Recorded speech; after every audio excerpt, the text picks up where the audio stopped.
Very good morning, students. So, students, as you know, this is our English class, and today we are going to read chapter 10. Chapter 10 is a poem, The Chimney Sweeper. The Chimney Sweeper poem is composed by Emily Elizabeth Dickinson. Okay, here I have written Elizabeth Dickinson, but the full name of Elizabeth Dickinson is Emily Elizabeth Dickinson. Okay, so students, The Chimney Sweeper. Before going to this poem, I would like to explain you about the title of this poem. Okay? The title of this poem is The Chimney Sweeper. Students, about chimney, surely you know, आपने mostly देखा होगा जो ये आपकी factories वगैरह होती हैं, इनमें चिमनी होती है, जो धुआं वगैरह होता है उस चिमनी के थ्रू निकलता है. Okay, so that is called chimney sweeper. What is sweeper? जो साफ सफाई करते हैं.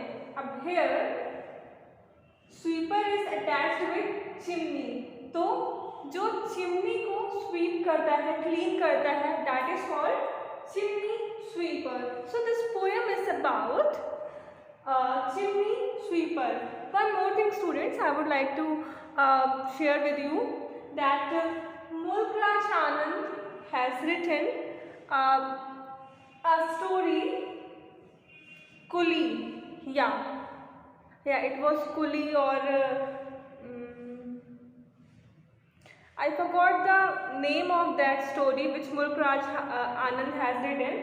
So Emily Elizabeth Dickinson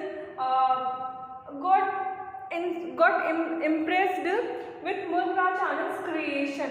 That's why she composed this poem, The Chimney Sweeper. Okay. So about the title, I have already told you. Now I will read this poem, then explain you about this poem. Okay. When my mother died, I was very young, and my father sold me while yet my tongue could sacredly cry, weep, weep, weep. So your chimneys I sweep, and in shoot I sleep. Students, in the first stanza of this poem, in the first 4 lines of this poem, Emily Elizabeth Dickinson is saying that she is telling about a boy. She is presenting story of a boy who sweeps the chimneys. Okay, जो Emily Elizabeth Dickinson है, ये एक बच्चे की story बता रही हैं. उसका जो सौरो है, उसका जो दुख है, वो एक्सप्रेस कर रही हैं.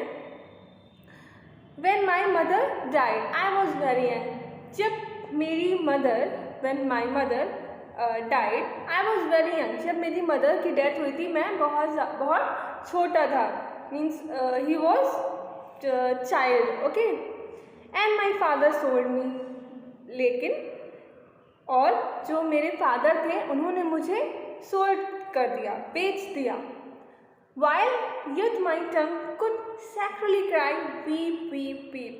तब मैं मुश्किल से चिल्ला पाता था, रो पाता था.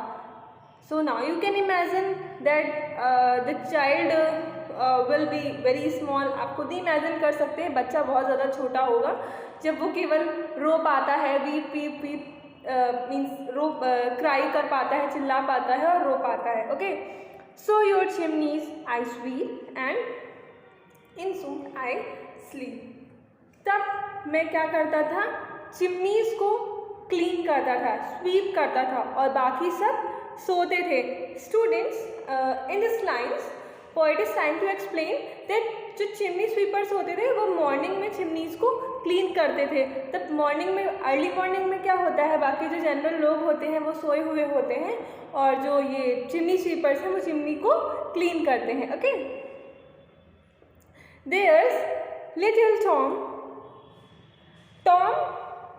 Yeah, students, this is the name which you will get in this poem. Okay,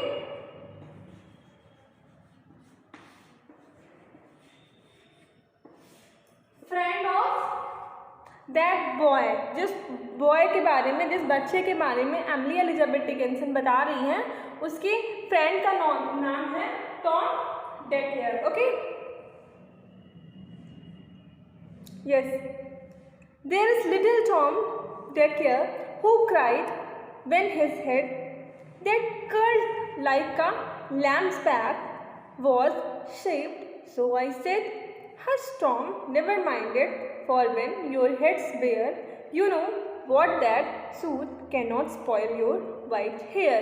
Students, think about it. Means इतना छोटा सा बच्चा है, वो निगेटिविटी में भी पॉजिटिविटी की बात कर रहा है. वो कैसे अपने फ्रेंड टॉम को समझा रहा है. जो उसका फ्रेंड है, इस बच्चे का, इसका नेम नहीं दिया हुआ है, जो ये बच्चा है जो चिमनी को स्वीप करता है, क्लीन करता है, चिमनी स्वीपर है जो, उसका फ्रेंड है टॉम, वो बहुत ज़्यादा परेशान हो रहा है. क्यों? क्योंकि वो चिमनी को वो भी क्लीन करता है, ठीक है, तो उसके बाल नहीं हैं, ठीक है, और यहाँ पे उसको कंपेयर किया जा रहा है किससे? लैम्प से. Students, I have taught you about figure of speech. Okay, when you will get comparison, there will be used metaphor, figure of speech. About simile, I told you that in simile you will get as, like, but here you are not. No students, you are getting like. See, the curve like lamb's back, and in simile figure of speech you will get like as, and here like is presenting, so there will be simile figure of speech. You have to remember which figure of speech has been used in the second stanza of this poem. So simile figure of speech.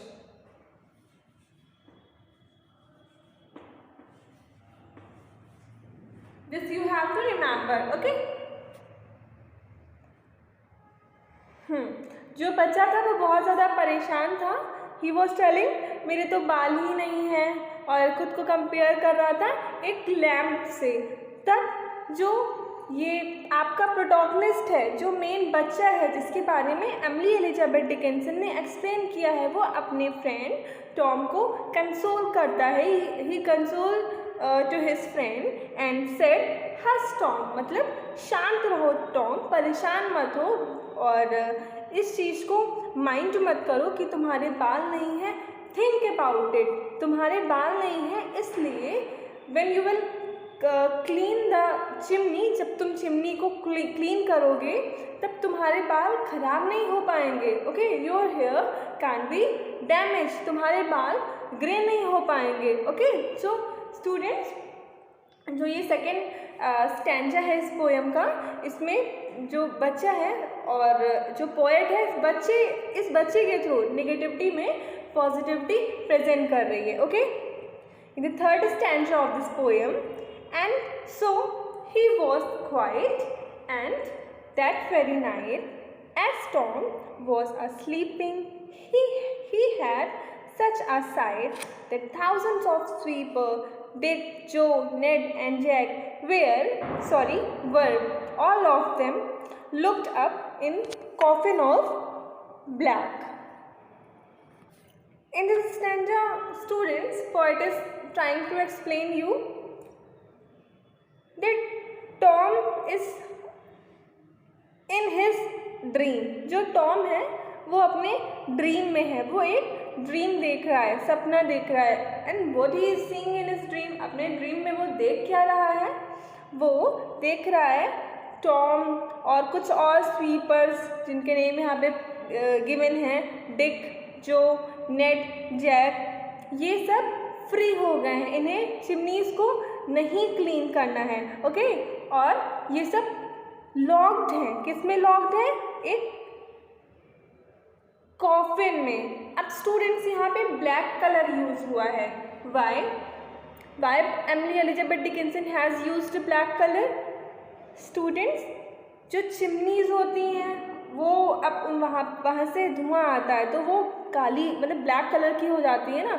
अब ये जो chimney sweepers हैं उस chimney में मतलब अंदर जाके उसकी क्लीनिंग करते हैं, सफाई करते हैं, तो वो ड्यूरिंग क्लीनिंग बहुत ज़्यादा गंदे हो जाते हैं, उनमें वो जो कालिक होती है, वो जो ब्लैक कलर होता है, वो सब उनकी बॉडी पे लग जाता है, इसलिए यहाँ पे ये ब्लैक कलर यूज़ किया गया है। ओके, फिर the next fourth stanza, and by came an angel who had a bright key, and he opened the coffins and set them all free.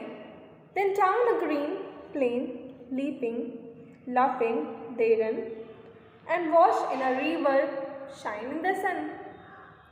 अब इस स्टैंजा में जो पोएट है वो अभी भी एक ड्रीम ही देख रहा है। he was still seeing a dream, ठीक है, and he seeing that any angel will come with a bright key. एक एंजल आएगी, वो अपने साथ एक की लेके आएगी, and that angel will open the coffins. वो सारे कॉफिन्स हैं जिनमें स्वीपर्स हैं, उन सबको ओपन कर देगी, खोल देगी। फिर जो स्वीपर्स हैं वो एक गार्डन में जाएंगे, वहाँ पे प्ले करेंगे, हंसेंगे, और and wash in a river and shine in the sun, और रिवर में बैक खुद को वॉश करेंगे, क्योंकि वो ड्यूरिंग क्लीनिंग द चिमनीज वो बहुत ही गंदे हो गए हैं, जो एज आई टोल्ड यू जो ब्लैकनेस है पूरी उनमें लग चुकी है, इसलिए वो रिवर में जाके खुद को वॉश करेंगे। आफ्टर इट वो सनशाइन को एंजॉय करेंगे, ठीक है। The next stanza, last second stanza, then naked and white all their backs left behind, they rise upon clouds and support in the wind, and the angel told Tom if he had be a good boy, he had have God for his father and never want joy. In this lines poet is telling that जब ये activity होगी, means जो angel है वो उनके लिए की लेके आएगी, उन्हें कॉफिन से ओपन कर देगी, और वो रिवर से खुद को वॉश करेंगे एंड सनशाइन एंजॉय करेंगे। देन क्या होगा, जो कुछ टाइम के लिए जो स्वीपर्स हैं उनके जो बैग्स हैं, स्टूडेंट्स यहाँ पे बैग से क्या मतलब है, what you are getting sense from the word bag, means वो कैरी करने वाले बैग को नहीं प्रेजेंट कर रही हैं Emily Elizabeth Dickinson. She was telling about burden, she is telling about work which chimney sweepers has to do, जो काम चिमनी स्वीपर्स को करना है, जो बर्डन है, ये उसको बैग से कंपेयर कर रही हैं। कुछ टाइम के लिए जो चिमनी स्वीपर्स हैं अपने उन बैग्स को पीछे छोड़ देंगे, मीन्स भूल जाएंगे कुछ टाइम के लिए, ओके। और खुले ये कह सकते हैं, मतलब स्काई के नीचे क्लाउड्स को देखेंगे, सनशाइन एंजॉय करेंगे, विंड को एंजॉय करेंगे, ठीक है। और जो एंजल है वो टॉम को बोलेगी that you all are doing very good, और तुम एक अच्छे बच्चे हो। Students, these all are imagination of sweepers, ये सारी इमेजिनेशन है, और पर्टिकुलर किस बच्चे की इमेजिनेशन है, the friend of protagonist Tom, okay।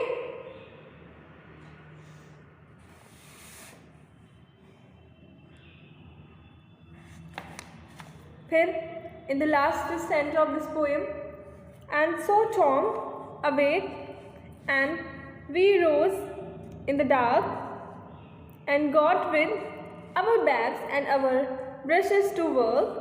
Though the morning was cold, Tom was happy and warm, so if all do their duty, they need not fear harm. In this stanza, जो उनका dream था, the dream was broken, they all get up and they get ready to go on their work. ये सारे बच्चे ready थे अपने work पे जाने के लिए। They took their bags and tools, whatever they required while cleaning the chimneys, okay, and the morning was cold. Tom was very happy and energetic just because of he enjoyed in his dream and went for his duty. So students, that's all about this poem. In this poem, you read how children were very sad, okay, but only a dream gave them happiness, and in negativity they brought positivity. ठीक है? And figure of speech I told you. In the second stanza, simile figure of speech has been used by Emily Elizabeth Dickinson. So that's all about this poem, students, and still if you are having any confusion, so you can ask. Thank you.